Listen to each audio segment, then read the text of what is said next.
మూత పెట్టేస్తే గొజ్జుతో మొక్కజొన్న గింజలను చక్కగా మగ్గిపోతాయి.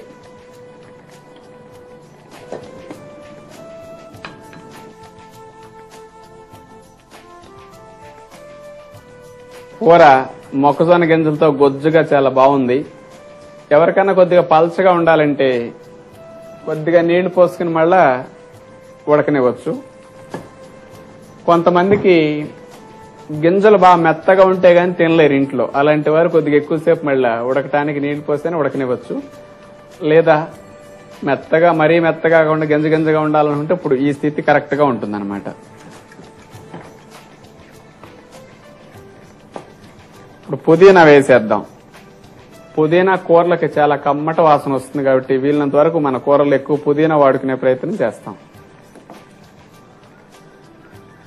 కొద్దిగా కొత్తిమీర ఉప్పుడేద్దాం. దింపిన తర్వాత మళ్ళా కొద్దిగా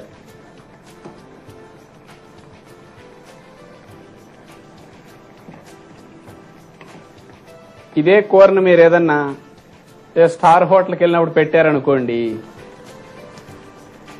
అంత కూర ఇచ్చి 500-600 రూపాయలు తీసుకుంటే అబ్బా ఎంత బాగుంది అనిపిస్తుంది. అందులో ఉప్పు కారం అయిపోయినా సరే అలాంటి చోట పెట్టి అలా స్పెషల్ గా వడ్డిచ్చేసరికి దాని ఇంప్రెషన్ మన మైండ్ లో వేరుగా అనిపిస్తుంది అనమాట.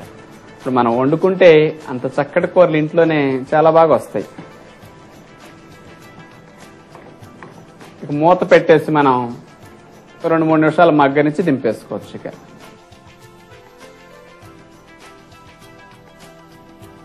లేత మొక్కజొన్న గింజలతో పాలకూర, టమోటా, కొబ్బరి పాలు పోసి ఉడికించిన స్పెషల్ కూర మనం చూసాం.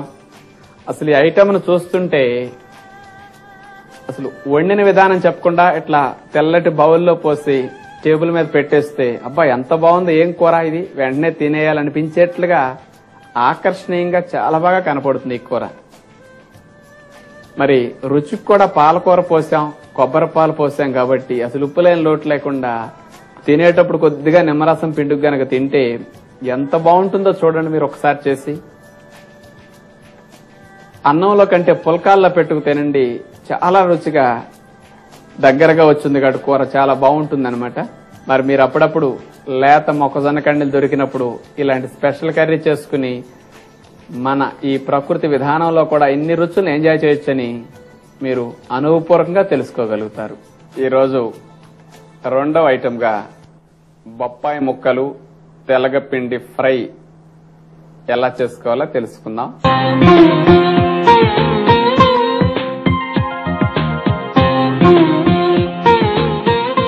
మనకి ఎప్పుడైనా బొప్పాయిలు అందుబాటులో ఉన్నప్పుడు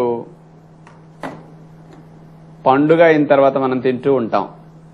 మార్కెట్లో ఒక్కొక్కసారి ట్రాన్స్పోర్ట్ ఫ్రీగా అవటం కోసం బాగా పండిన వరకు చెట్టు మీద ఉంచరు, పచ్చికాయలే కోసేసి ట్రాన్స్పోర్ట్ చేసుకుంటే నలిగిపోకుండా ఉంటాయని అట్లా పచ్చికాయలు తీస్తుంటారు. 2-3 రోజులు 4 రోజుల తర్వాత బొప్పాయిలు ముగ్గుతుంటాయి. మన ఇంటికి తెచ్చుకున్నప్పుడు దోరగా బొప్పాయిలు ఎప్పుడన్నా ఉండి మాదిరిగా పచ్చిగా దోరగా ఉన్నప్పుడు కూరగా మనం వాటిని ఉపయోగించుకోవచ్చు. మామూలుగా బొప్పాయి రేటు తక్కువే ఉంటుంది కదా, 5 రూపాయలు, 7 రూపాయలు, 8 రూపాయలు, 10 రూపాయల కేజీ దొరుకుతుంటుంది. ఒక అర కేజీ బొప్పాయి ఫ్రై చేసుకున్నా ఇంట్లో 4గురికి వచ్చేస్తుంది అనమాట. చాలా చవకగా ఐటమ్ అయిపోతుంది. ఆ బొప్పాయిలతో ఫ్రై ఎలా చేసుకోవాలో ఈరోజు మనం చూస్తున్నాం. ఇప్పుడు బొప్పాయిలు మనం చిన్న ముక్కలుగా ఇలా కోసాం, ఎందుకంటే చిన్న చిన్న ముక్కలుగా అయితే త్వరగా మగ్గిపోతాయి, సింపుల్ గా ఫ్రై అయిపోతుంది. చాలా బాగుంటుంది బొప్పాయి. ఉప్పు లేని లోటు లేకుండా మన ఐటమ్స్ లో బాగా తేలిక తినగలుగుతారు మీరు దీన్ని కూడా. ఇది అందరూ చేసుకునే ఐటమ్ కాదు, చాలా మందికి అసలు ఐడియా ఉండదు, కానీ మన పద్ధతిలో ఇది బాగుంటుంది కాబట్టి మనం చేసి చూపిస్తున్నాం అనమాట. ఈరోజు పాత్రలో మినపప్పు, శనగపప్పు ముందుగా వేయించి ఉంచినవి వేసేస్తున్నాం. ఇక ఫ్రైల్లో మినపప్పు, శనగపప్పు తింటుంటే పప్పులు కరకరలాడుతుంటే చాలా కమ్మగా అనిపిస్తుంది కదా, అవి కొంచెం వేసుకోవటం మంచిది. అవి వేసాం. ఇందులో కరివేపాకు, కొంచెం ఈ 3 వేడెక్కనిస్తే బాగుంటుంది. ఇందులో మనము బొప్పాయి ముక్కల ఫ్రైలో తెలగపిండి వాడబోతున్నాం ఈ రోజున స్పెషల్ గా. మీరు ఎప్పుడన్నా విన్నారా తెలగపిండి అంటే? ఏమనండి మాకు తెలియదు, ఇంతవరకు వినలేదనేవారే 80-90% ఉంటారు. పల్లెల్లో ఉండేవారికి, కాస్త వ్యవసాయం కుటుంబాల్లో ఉండేవారికే తెలుసు తెలగపిండి అంటే. వాళ్ళకి ఎందుకు తెలుసు అంటే, పల్లెల్లో వేరుశనగ పప్పుల్ని నువ్వుల్ని గానుగాడించుకుని ఆ నూనె తెచ్చుకుని వాళ్ళ సొంతంగా వాడుకుంటుంటారు. పండుతుంటాయి కదా కొంతమందికి నువ్వులు వేరుశనగ పప్పులు. నువ్వుల్ని కానీ వేరుశనగ పప్పులు కానీ గానుగాడించినప్పుడు ఈ నువ్వుల పప్పుల్లో గాని వేరుశనగ పప్పుల్లో ఉండే గాని నూనె వేరైపోతుంది. వేరైన తర్వాత మరి కేక్ ఉంటుంది కదా, పప్పులోంచి నూనె తీసేస్తే మిగతా పిండి అంతా ఉంది కదా, ఆ పిండే తెలగ పిండి. అది నువ్వుల్ని గానుగాడించి తీసినప్పుడు వచ్చే పిండిని కూడా తెలగ పిండి అంటారు. వేరుశనగ పప్పులు గానుగాడించి తీసిన తర్వాత వచ్చే పిండిని కూడా తెలగ పిండి అంటారు. ఆ తెలగ పిండి చాలా చాలా చాలా బలం. ఎందుకంటే వేరుశనగ పప్పుల్లో ఇలాంటి వాటిలో ప్రోటీన్ అంతా ఉంటుంది కదా. వేరుశనగ పప్పుల్లో ఉండే ఫ్యాట్ అంటే ఆయిల్ ని తీసేసాం, మరి ప్రోటీన్ ఆయిల్లోకి వెళ్ళదు, ఈ కేక్ లో ఉంటుంది అనమాట. అందుకని ఆ తెలగ పిండిని గేదెలకి, ఆవులకి, ఎద్దులకి, కోళ్లకి, ఇలా చేపల చెరువుల్లో, రొయ్యల చెరువుల్లో మేతలకి ఈ తెలగ పిండిని విరివిగా వాడతారనమాట.